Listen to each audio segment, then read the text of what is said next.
اب ہم یہ پوچھیں گے کہ ہمارے علاوہ جن لوگوں کو آپ کہہ رہے ہیں کہ یہ دین کی تبلیغ کر رہے ہیں، چلے میں نام بھی لے دیتا ہوں، مولانا طارق جمیل صاحب یا ثاقب رضا مصطفی صاحب یا مولانا الیاس قادری صاحب، ان کی کوئی ویڈیو مجھے دکھائیں نا کہ فرض نماز کے بعد یہ سنت اذکار ہے، صبح شام کی یہ سنت دعائیں ہیں، کوئی ایک ویڈیو۔ تو یہ کیا کرتے رہے ہیں؟ ثاقب رضا مصطفی صاحب نے، مولانا طارق جمیل صاحب نے قرآن کی کوئی تفسیر ریکارڈ کروائی ہے قرآن اور احادیث کی روشنی میں؟ الیاس قادری صاحب نے،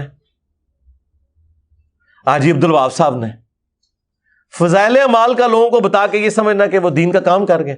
میں نے 344 لیکچرز کے اندر نہ صرف تفسیر ریکارڈ کروائی بلکہ ایک ایک آیت جو کسی فرقے کی دلیل تھی نا اس کو بھی میں نے ساتھ ڈسکس کیا، اور مخالف کیا اس کے اوپر ریبٹل کرتے ہیں وہ بھی ڈسکس کیا۔ اگر آپ ہمیں کسی سے کمپیئر کروانا چاہیں تو دیکھیں کہ جو ہم کام کر رہے ہیں اس طرح کام کسی اور نے کیا ہوا ہے۔ ایون ڈاکٹر اسرار صاحب نے قرآن کی تفسیر ریکارڈ کروائی، بیان القرآن، ڈاکٹر فرحت ہاشمی صاحبہ نے قرآن کی تفسیر ریکارڈ کروائی۔ وہ آپ تفسیر پوری کی پوری گزار لیں، آپ کو قرآن کے اندر کیا لکھا ہوا ہے یہ تو پتا چل جائے گا۔ قرآن کی انقلابی دعوت کیا ہے ڈاکٹر اسرار صاحب کو سن کے اس کا بھی پتا چل جائے گا۔ لیکن پہلا سوال جو آپ کے دماغ میں آئے گا وہ یہ ہے کہ یار اگر یہ قرآن اس طریقے سے بیان کر رہا ہے تو امت کیوں دوسرے راستے پہ چل رہی ہے؟ اگر قرآن میں لکھا ہے ایاک نعبد و ایاک نستعین تو امت بابوں کو کیوں پکار رہی ہے؟ یہ آپ کو ڈاکٹر اسرار صاحب نہیں بتائیں گے، یہ آپ کو مودودی صاحب نہیں بتائیں گے، یہ ڈاکٹر فرحت ہاشمی بھی نہیں بتائیں گی، یہ انجینئر صاحب بتائیں گے۔ لیکن میرا ایک کلپ بندے کا دماغ جو وڑ کے نا وہ ساری گندگی کاٹ کے باہر چھوڑ دے، آپ پوری ان کی تفسیریں گزار دیں۔ جو لوگ چینج ہوئے بھی ہیں نا وہ ہیں جو بیچارے پہلی کلین سلیٹ تھے، ممی ڈیڈی لوگوں کو آپ نعمان علی خان سنائے، فرحت ہاشمی سنائے، ڈاکٹر اسرار سنائے، مودودی صاحب پڑھائے، ممی ڈیڈی لوگ ہیں، لیکن وہ ممی ڈیڈی ہیں، دنیا میں کوئی تبدیلی نہیں لا سکتے۔ ساڑھے ایک اسٹوڈنٹ نے پورے گران نت پائی ہے، ہاں پورے شہر ہی آگ لائی ہوئی ہے۔ ہاں لوگ کہتے ہیں نہیں انجینئر صاحب کوئی اسٹوڈنٹ تیار کریں، کوئی امت پہ ہم نے امت ہی بدل کے رکھ دی ہے۔ یعنی اسٹوڈنٹ اور مدرسے اس لیے بنائے جاتے ہیں کہ نئی کھیپ تیار کی جائے جدھر پوری کی پوری امت کا قبلہ ہی چینج ہو جائے کہ 10 کتنے لکھے ہوئے، یہی کرنا تھا نا۔ آخر میں یہی رزلٹ ہے نا کہ آپ کے چھوٹے چھوٹے بچے کہیں کہ کہاں لکھا ہوا ہے یہ، تو وہ تو ہو گیا۔ یہ تبدیلی اقامت دین تو اسی دن دھری رہے گی جب حضرت حسین کو شہید کر دیا گیا۔ اتنے مبارک دور میں جب اتنے اہل ایمان موجود تھے تو آؤٹ پٹ تو کوئی نہیں نکلی، ہونا تو چاہیے تھا اس وقت لوگ ان کے ساتھ کھڑے ہوتے، نہیں کھڑے ہوئے نا۔ تو آج تو زمانہ بہت دور ہے، ہمیں دوبارہ سے ساری محنت کرنے کی ضرورت ہے، اور وہی محنت ہم کر رہے ہیں اللہ کے فضل سے۔ ٹھیک ہو گیا؟ ہاں انشاءاللہ بات ٹھیک ہے نا یار۔ ایران میں اس لیے ہوئی ہے کہ ایران میں فرقہ ایک ہے۔ مثالیں آپ کیا دیتے ہیں؟ ایران میں ایک فرقہ، پاکستان میں 1000 فرقہ ہے، کسی ایک لیڈر کے اوپر متفق نہیں ہے۔ ایران کی مثال دینا بالکل غلط ہے، یہی تو سب سے بڑا دھوکہ آپ کو دیا گیا۔ ایران میں جو امام خمینی تھے نا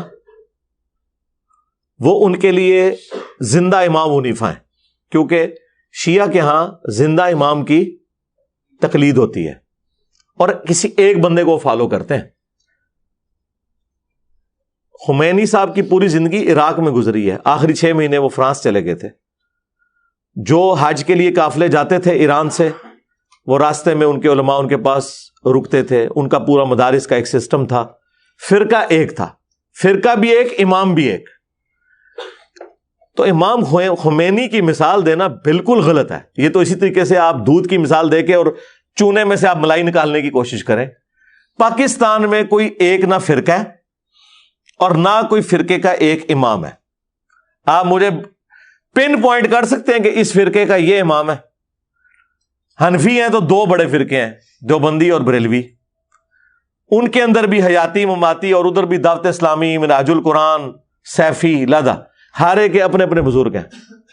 تو ایسا کوئی سلسلہ پاکستان میں ایران والی ایک خوبی بھی پاکستان کے اندر موجود نہیں ہے کہ جس کی وجہ سے آپ کو کبھی وہم بھی آ جائے کہ اس طرح کا انقلاب یہاں پہ آ سکتا ہے۔ ناٹ ایٹ آل، ہے ہی جھوٹ ہے۔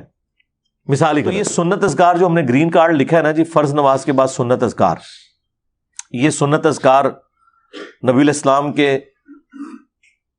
بخاری، مسلم، ابو داؤد، ترمذی، نسائی، ابن ماجہ اور باقی کتابوں میں آئے ہیں. آپ دیکھیں میں نے ایک ایک حدیث کے ساتھ حدیث کا نمبر لکھا ہوا ہے. آپ کاؤنٹر ویریفائی کریں. ہم جو کچھ کر رہے ہیں وہ لکھ کے آپ کو دے رہے ہیں. اگلے زمانوں میں بھی لوگ کہتے تھے نا جی اگر تو زبان پہ پکا ہے تو لکھ کے دے، تو ہم نے یہ اذکار کارڈ لکھ کے دیے ہیں. کاؤنٹر ویریفائی کریں، خالی لکھ کے نہیں. اگلے زمانوں میں تو لوگ لکھ کے ہی خالی دیتے تھے نا اپنی گارنٹی کے ساتھ. ہم تو نیچے حدیثوں کے نمبر بتا رہے ہیں. یہ میں نے صبح شام کے اذکار کے اوپر بلو کارڈ لکھا ہے، ایک ایک حدیث کا نمبر لکھا ہوا ہے. آپ اسلام 360 میں ڈالیں، کاؤنٹر ویریفائی کریں، کوئی فرق آ جائے ہمیں پکڑیں. ان سے پوچھیں کہ آپ لوگوں نے یہ کہاں سے اذکار نکالے ہوئے. وہ دیوبندی بھی اسلام پھیرنے کے بعد وہ ماتھا کے اوپر ہاتھ رکھ کے بیٹھ جاتے ہیں اور وہ اپنا پڑھتے ہیں. چند ایک سنت اذکار ہیں جو سارے عمل کر رہے ہیں. باقی یہ 17 اذکار فرض نماز کے بعد کے تو صرف اہل حدیث کے ہاں ہی رواج پایا جاتا ہے، باقی تو لوگوں کو پتہ بھی نہیں ہے.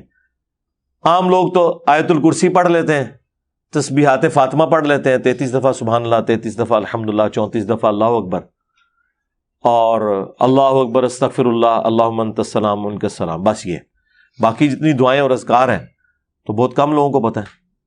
ایٹ لیسٹ جو نبی علیہ السلام نے تاکیداً اذکار بتائیں وہ تو کریں نا. جیسے نبی علیہ السلام نے ابو داؤد ترمذی میں حکم دیا ہے کہ ہر فرض نماز کے بعد آخری 3 سورتیں ایک ایک دفعہ پڑھی جائیں، تو یہ تو کم از کم پڑھے. اس طریقے سے آیت الکرسی کے بارے میں سنن نسائی الکبریٰ میں آیا کہ جو پڑھ لے گا ہر فرض نماز کے بعد مرتے ہی جنت میں داخل ہوگا، یہ پڑھے. تسبیحات فاطمہ کے بارے میں بخاری مسلم میں آیا کہ سمندر کی جھاگ کے برابر بھی گناہ ہوئے تو معاف ہو جائیں گے. اور کوئی شخص جو یہ وظیفہ کرتا ہے کبھی محروم نہیں لوٹایا جاتا. ہم دیکھیں سنت اذکار فرض نماز کے بعد کے اور سنت اذکار صبح و شام کے، اس میں بھی میری ویڈیوز ہیں. لوگ کہتے ہیں انجینئر صاحب اختلافی موضوعات پہ بولتے ہیں. میں کہتا ہوں جی اسلام پہ کون سا ایسا موضوع ہے جو ایک عام بندے کی ضرورت ہے اور میں نے اس کے اوپر ویڈیوز نہ ریکارڈ. ہم یہ پوچھیں گے کہ ہمارے علاوہ جن لوگوں کو آپ کہہ رہے ہیں کہ یہ دین کی تبلیغ کر رہے ہیں، چلے میں نام بھی لے دیتا ہوں، مولانا طارق جمیل صاحب یا ثاقب رضا مصطفی صاحب یا مولانا الیاس قادری صاحب، ان کی کوئی ویڈیو مجھے دکھائیں نا کہ فرض نماز کے بعد یہ سنت اذکار ہے، صبح شام کی یہ سنت دعائیں ہیں، کوئی ایک ویڈیو. تو یہ کیا کرتے رہے ہیں؟ ہمیں تو لوگ کہتے ہیں اختلافی موضوعات پہ بولتا ہے، میں تو ہر موضوع کے اوپر بولتا ہوں.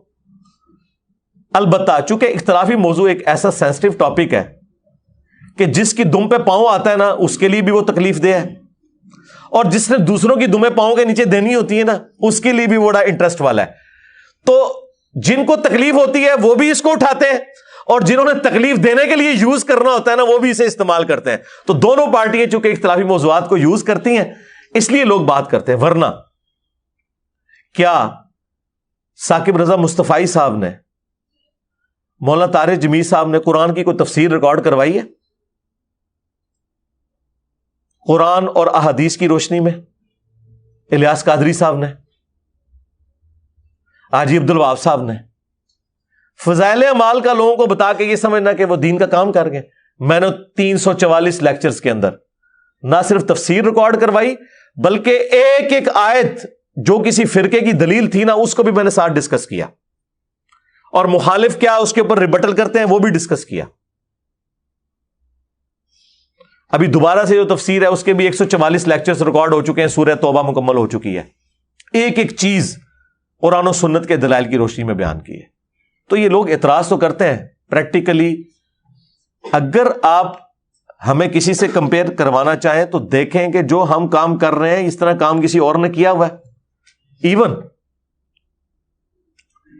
ڈاکٹر اسرار صاحب نے قرآن کی تفسیر ریکارڈ کروائی، بیان القرآن. ڈاکٹر فرحت ہاشمی صاحبہ نے قرآن کی تفسیر ریکارڈ کروائی. وہ آپ تفسیر پوری کی پوری گزار لیں، آپ کو قرآن کے اندر کیا لکھا ہوا ہے یہ تو پتا چل جائے گا. قرآن کی انقلابی دعوت کیا ہے ڈاکٹر اسرار صاحب کو سن کے اس کا بھی پتا چل جائے گا. لیکن پہلا سوال جو آپ کے دماغ میں آئے گا وہ یہ ہے کہ یار اگر یہ قرآن اس طریقے سے بیان کر رہا ہے تو امت کیوں دوسرے راستے پہ چل رہی ہے؟ اس کا جواب آپ کو کسی کی تفسیر میں نہیں ملے گا، ہماری تفسیر میں ملے گا کہ امت کو مصیبت کیا پڑی ہوئی ہے. اگر قرآن میں لکھا ہے ایاک نعبد و ایاک نستعین تو امت بابوں کو کیوں پکار رہی ہے یہ آپ کو ڈاکٹر اسرار صاحب نہیں بتائیں گے, یہ آپ کو مودودی صاحب نہیں بتائیں گے, یہ ڈاکٹر فرحت ہاشمی بھی نہیں بتائیں گی, یہ انجینئر صاحب بتائیں گے. کھول کے دیکھ لیں, پوری قرآن کی تفسیر میں انہوں نے بتایا ہے کہ جب قرآن میں واضح لکھا ہے کہ اللہ کو پکارو تو یہ امت میں شرک کیوں پھیل گیا.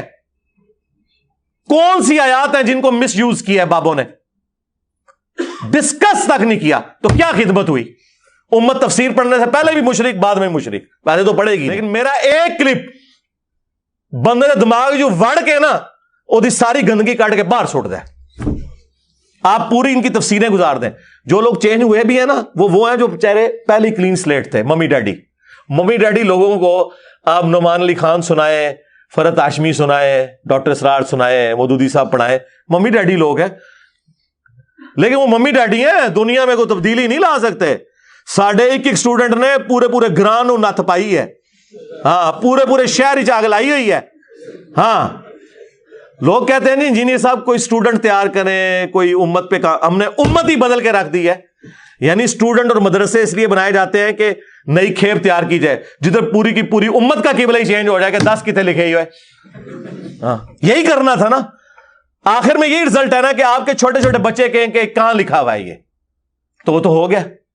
یہ تبدیلی سب لوگ باتیں کرتے ہیں, ہمارا پریکٹیکلی رزلٹ سامنے ہے. یہی آپ وجہ دیکھ رہے ہیں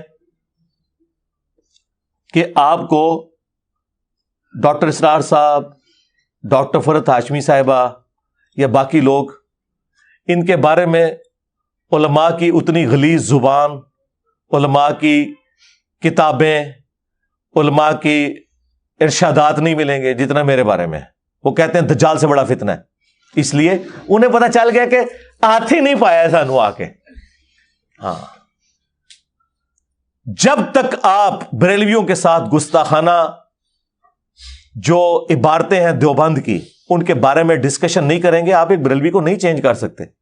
بریلویت کا تو پورا عقیدہ اس کے اوپر کھڑا ہے کہ دیوبندیوں کے بزرگوں نے گستاخیاں کی ہیں, اتحاد امت نہیں ہو سکتا. میں نے آ کے جناب ان گستاخیوں کو ہائلائٹ کیا, نال بریلوی دی منجی ٹھوک دی تھی, تو اڈے ابے بھی پڑھا کے گئے نے, اور نہ تھے داڑھ تھلے ہوں. اس چیز نے بریلویوں کو چینج کیا. اسرار صاحب کی پوری زندگی کی ویڈیوز دکھا دیں, کوئی ایک بریلوی چینج کروا کے بتائیں. جو لوگ یہ کہتے ہیں نا ہم پہلے بریلوی تھے, ڈاکٹر اسرار کو سن کے ہوئے, نہ سرکار ہو ہی نہیں سکتا. وہ بس نام کے بریلوی تھے. کوئی کٹر ہو جسے اپنے فرقے کے دلائل پتا ہوں, وہ آج بھی میں آپ کو دعوے سے کہتا ہوں, یہ بات میں بہت بڑی کرنے لگا ہوں, آج بھی جو کٹر بریلوی ہیں ان کے سامنے نہ ڈاکٹر اسرار صاحب بیٹھ سکتے ہیں علمی دلائل میں, نہ ڈاکٹر فرحت ہاشمی بیٹھ سکتی ہیں. یہ میں آپ کو, کیونکہ ان بچاروں کو پتہ ہی نہیں ہے, نہ ڈاکٹر ذاکر نائک بیٹھ سکتا ہے. وہ لا کے جب دلائل رکھیں گے ان بچاروں کو پتہ ہی نہیں ہوگا, اچھا اس میں سے یہ بھی نکلتا ہے, اچھا یہ والی حدیثیں بھی موجود ہے, منہ آٹ کے بیٹھ جان گے. اسی لیے آپ دیکھیں جب کبھی مناظرے ہوتے ہیں کتے کی کرتے ہیں بریلوی, اہل حدیثوں کی بھی دیوبندیوں کی بھی. کیوں کرتے ہیں؟ بودے گراؤنڈ کے اوپر کھڑے ہوئے, آپ مناظرے کا بھی دیکھیں, آپ کو لگے گا یار چھائے ہوئے نے. انیف قریشی نے کیا کیا ہے اس لال رومال والے کے بڑے بھائی کے ساتھ؟ پانی نہیں انہیں منگیا. اور دیکھیں نا مناظرہ, تو مناظرہ دیکھ لیں پھر. تو اہل حدیث تو سب سے کمزور فرقہ ہے, لیکن ویسے آپ ان کے دعوے سنے کہیں گے نہیں جی ہماری ہر بات قرآن حدیث کہتے مٹی, تو انہیں پتہ ہی نہیں گراؤنڈ ریئلٹیز کیا ہے. یہ چیز ہے, جب تک یہ چیز نہیں ہے, وی لاگز بنانے سے, خلافت کے اوپر, اسلامی نظام کے اوپر کتابیں لکھنے سے, ٹھیک ہے یہ علمی شہوت ہے, کودتی ہے, پوری کریں, بار بار کریں, اینڈ رزلٹ کچھ نہیں نکلنا. اینڈ رزلٹ تب ہے جب تک آپ امت کے وسوسے سیٹل نہیں کرتے. اور جو اس کو سیٹل کرتا ہے نا جی گالیاں کھاتا ہے. لوگ کہتے ہیں نا تبلیغی جماعت نے توحید پہ بڑا کام کیا ہے. مجھے تبلیغی جماعت کے کسی بڑے کی ایک ویڈیو دکھائے کہ اس نے کبھی ویڈیو میں کہا ہو کہ قبر والے بزرگ سے مانگنا شرک ہے, یا علی مدد کہنا شرک ہے, یا رسول اللہ مدد کہنا شرک ہے. ایک ویڈیو ٹائم قیامت تک سے, انکلوڈنگ طارق جمیل صاحب کے. نہیں وہ کہتے ہیں اللہ سے ہوتا ہے, تو بریلوی کیا کہتے ہیں کہ وہ بابوں سے ہوتا ہے, وہ بھی کہتے ہیں اللہ سے ہوتا ہے. مسئلہ وہیں خراب ہوگا جب آپ کہیں گے کہ اللہ سے ہوتا ہے اور آپ عبد القادر جیلانی کو مدد کے لیے نہیں پکار سکتے. یہ شرک ہے, اور کوئی بابا اپنا پیشاب بھی نہیں روک سکتا. سرکار یہ بات کرتے ہوئے اس مولوی کا اپنا پیشاب نکل جائے ڈر سے, تو کیا اسلام کی خدمت ہے؟ اس کا مطلب ہے کہ ہمارے علماء وہ توحید بیان کر رہے ہیں جو حضرت نوح علیہ السلام نے نہیں کی تھی. کیونکہ نوح علیہ السلام نے جب توحید بیان کی ہے تو 80 بندے قبول کرنے والے تھے، رائے ونڈ میں 20 لاکھ بندہ اکٹھا ہو جاتا ہے، سیدھی سی بات ہے۔ اس کی وجہ یہ ہے کہ یہ توحید جو کڑوی توحید ہے۔ باقی اگر آپ یہ ہمارے اس دعوت کے پلیٹ فارم کا اتنا بڑا والیوم دیکھ رہے ہیں تو میں تو اسے کرامت سے ہی تعبیر کرتا ہوں۔ مجھے تو خود میری آنکھوں کو یقین نہیں آتا کہ آج کے اس دور میں اتنی سخت باتیں سن کے ایک پڑھا لکھا طبقہ اس بات کو قبول کر لے، جبکہ لوگ ایک دوسرے کے خلاف بات سننے کے روادار نہیں ہیں۔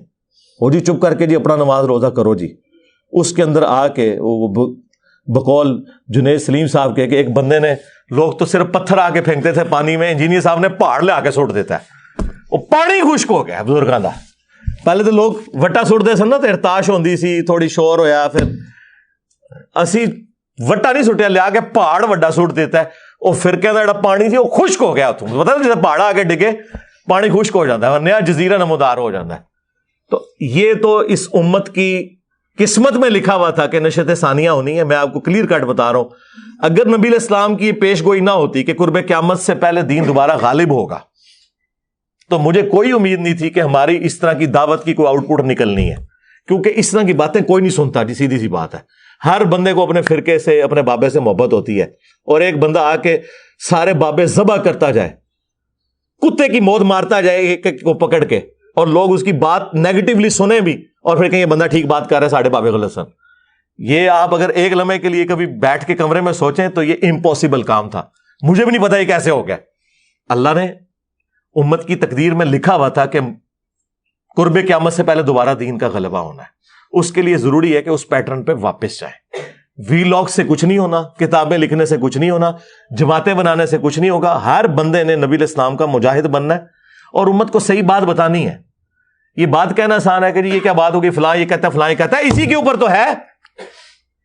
جاؤ ڈاکٹر اسرار کی جماعت کا، مودودی کی جماعت کا کوئی بندہ مجھے بریلیوں کی مسجد میں ایک جملہ بول کے بتائے تو پھر تم کیا تبدیلی لے کے آؤ گے؟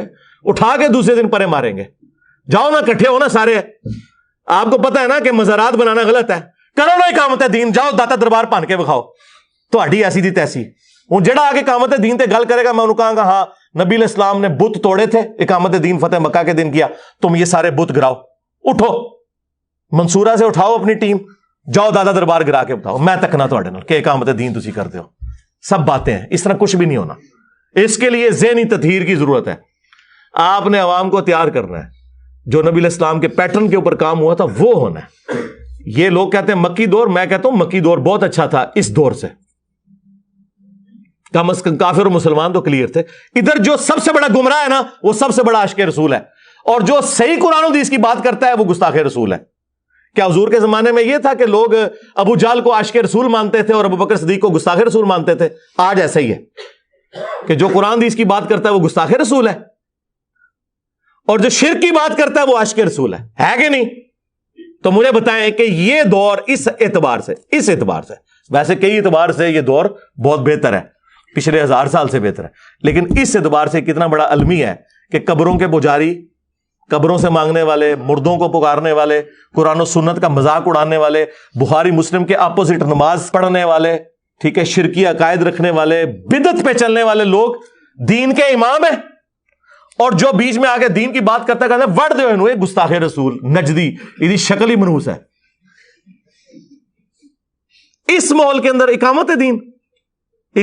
اقامت دین یہ ہے کہ جو عاشقان رسول ہیں ان کو بتائیں کہ آپ کو عشق کے نام کے اوپر دھوکہ دیا گیا ہے، اور ان کو آپ مسلمان کریں، اور جب وہ مسلمان ہوں گے انشاءاللہ خود بخود یہ سارے کے سارے معاملات سیٹل ہوتے جائیں گے، اور پریکٹیکلی ہو رہے ہیں۔ میں آپ کو بتاؤں، کئی ہمارے اسٹوڈنٹ ریورٹ ہوئے ہیں، اگر وہ کسی مسجد کے متولی تھے انہوں نے اپنی مسجد کے اندر وہ سسٹم رائج کر دیا میرے کہے بغیر ہی۔ انہوں نے کہا بھی کل سے امام صاحب نماز رفع الیدین سے پڑھائیں گے، سختوں کے ساتھ پڑھائیں گے، ادروائز چھٹی کریں۔ تو میں نے تو نہیں کسی کو کہا کہ ایسا کریں، ہاں ہمیں بعد میں آگے وہ بتاتے ہیں کہ جی ہم نے تو اپنی مسجد کے اندر یہ سارا کام کر دیا۔ یہ ہے تبدیلی، یہ کوئی کروا کے بتائے؟ اس طرح ممی ڈیڈی قسم کی جو وی لاگز، ممی ڈیڈی قسم کی تنظیمیں، ممی ڈیڈی قسم کی گفتگو کرنا، یہ گفتگو کرنے سے اگر اقامت دین ہوتی ہے نا تو گفتگو کرنے والے آئے دنیا سے چلے گئے، دنیا ادھر کی ادھر ہی کھڑی ہے۔ آج دنیا نے کون سا اتنا بڑا فتنہ دیکھ لیا ہے کہ دنیا کی کوئی مسجد نہیں جہاں آگ نہ لگی ہوئی ہو، مجھے بتائیں جائیں کسی بھی مسجد میں چلے جائیں دنیا کی اور جا کے میرا نام لے دیں, 4-5 گالیاں دینے والے آپ کو مل جائیں گے, 2-4 اسٹوڈنٹ مل جائیں گے. پہلے تو ایسا نہیں ہوتا تھا. کیا ہو گیا؟ دنیا میں تبدیلی آئی ہے, تو یہ آپ انشاءاللہ تبدیلی دیکھیں گے. اللہم انی اسألک بانک انت اللہ لا الہ الا انت الاحد الصمد الذی لم یلد ولم یولد ولم یکن لہ کفوا احد وإلہکم الہ واحد لا الہ الا هو الرحمن الرحیم. الف لام میم اللہ لا الہ الا هو الحی القیوم اللہم صلی علی محمد وعلی آل محمد. اللہم ربنا آتنا فی الدنیا حسنہ وفی الآخرۃ حسنۃ وقنا عذاب النار. ربنا آتنا من لدنک رحمہ وہیئ لنا من امرنا رشدا. رب ارحمہما کما ربیانی صغیرا. اللہم اغفر لحینا ومیتنا وشاہدنا وغائبنا وصغیرنا وکبیرنا وذکرنا وانثانا. اللہم من احییتہ منا فاحیہ علی الاسلام ومن توفیتہ منا فتوفہ علی الایمان. اے اللہ, جن جن بھلائیوں کا سوال تیرے محبوب صلی اللہ علیہ وآلہ وسلم نے تجھ سے کیا, ہمارے حق میں, ہمارے ماں باپ کے حق میں, ہمارے بیوی بچوں کے حق میں, پوری امت کے حق میں قبول منظور فرما. جن جن چیزوں کے شر سے تیرے محبوب علیہ السلام نے تیری پناہ طلب کی, پوری امت کو ان چیزوں کے شر سے اپنی پناہ عطا فرما. خصوص بالخصوص کشمیر, انڈیا, چائنا, فلسطین, افغانستان, یمن, عراق, شام میں جہاں جہاں مسلمان کس پرسی کی زندگی گزار رہے ہیں, پاکستان میں بھی جو تکلیف کی زندگی گزار رہے ہیں, غیب سے ان کی عزت, آبرو, جان و مال کی حفاظت فرما. حاضرین کے دلوں میں جو جو نیک اور جائز دعائیں ہیں قبول فرما.